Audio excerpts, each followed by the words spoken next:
Bonjour. Dzień dobry. Ndayambaje Cyprien, je porte le mystère de Notre-Dame de Mel du Verbe. Nazywam się brat Cyprian Dajambarze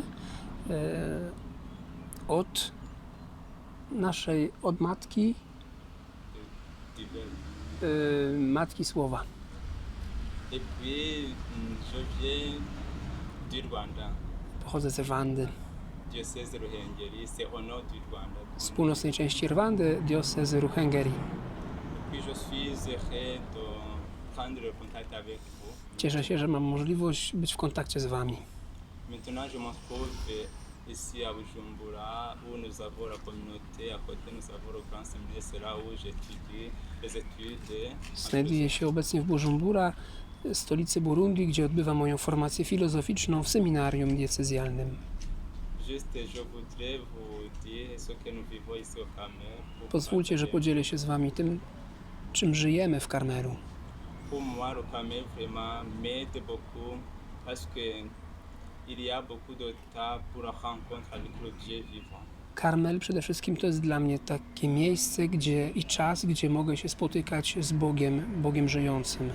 Ça, c'est notre Père Élie, notre inspirateur qui nous enseigne ça, de rencontrer dans le silence le Dieu vivant. Tak jak prorok Eliasz, który odnalazł obecność Boga w ciszy. Et puis vraiment, je voudrais monter cette montagne pour rencontrer le Jésus. I ja również chciałbym podążać na szczyt tej góry, aby spotkać się z Jezusem.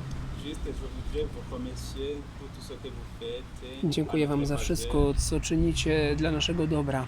Envie de pouvoir suivre Christ, de réaliser notre apostolat.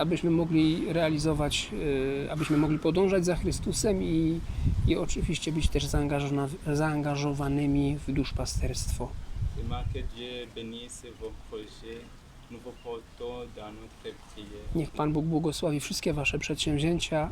Jesteście obecni zawsze w naszej modlitwie. Et nous vous demandons aussi d'être à côté de nous pour nous soutenir dans votre prière aussi, dans votre soutien matériel. Bądźcie blisko z nami duchowo i materialnie. Merci beaucoup. Dziękuję Wam bardzo.